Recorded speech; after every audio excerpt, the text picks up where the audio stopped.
বছরের শুরুতেই সুখবর সকল ডায়মন্ড দিদি জিন্দাবাদ সিরিয়ালের ভক্তদের জন্য। ছোট পর্দায় আবারও কেন্দ্রীয় চরিত্রে দেখা যাবে ডায়মন্ড দিদি জিন্দাবাদ খ্যাত রিদান অর্থাৎ বাস্তবের অয়ন ঘোষকে।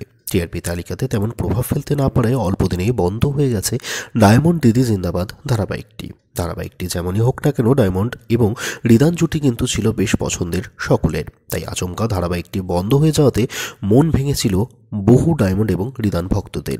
তবে কিছুটা হলেও এই সংবাদ কিন্তু তাদের দুঃখ কমাতে চলেছে। ডায়মন্ড দিদির পর আবারও জি বাংলার নয়া ধারাবাহিকে কেন্দ্রীয় চরিত্রে দেখতে পাওয়া যাবে অয়নকে। যদিও এখনও ধারাবাহিকের নাম নিয়ে কোনো রকম তথ্য জানা যায়নি, তবে ধারাবাহিকটিকে প্রযোজনা করবে টেন্ট সিনেমা প্রযোজক সংস্থা, যারা পরিচিত সাধারণত খেলার প্রেক্ষাপটে গল্প তৈরিতে। এবার সেই প্রযোজক সংস্থার হকির প্রেক্ষাপটে তৈরি নয়া এক সিরিয়ালে নায়ক রূপে দেখতে পাওয়া যাবে অয়নকে। কি ভাবছেন, নায়িকা রূপে কাকে দেখতে পারবেন এই ধারাবাহিকে?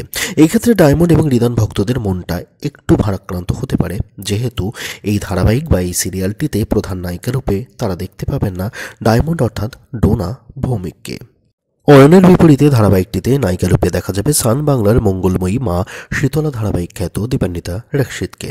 ধারাবাহিকে এক হকি খেলোয়াড়ের পাশাপাশি পরিবারের ডানপিটে স্বভাবের মেয়ে রূপে দেখা যাবে দীপান্বিতাকে। তবে জানলে অবাক হবেন যে অয়ন কিন্তু প্রযোজক সংস্থার প্রথম পছন্দ ছিল না এই ধারাবাহিকের নায়ক রূপে। প্রযোজক সংস্থার প্রথম পছন্দ ছিল ইন্দ্রজিৎ বসুকে। জানা যাচ্ছে খুব তাড়াতাড়ি আসতে চলেছে ধারাবাহিকের প্রথম প্রোমো, আর তাতেই জানা যাবে ধারাবাহিকের নাম কী হতে চলেছে।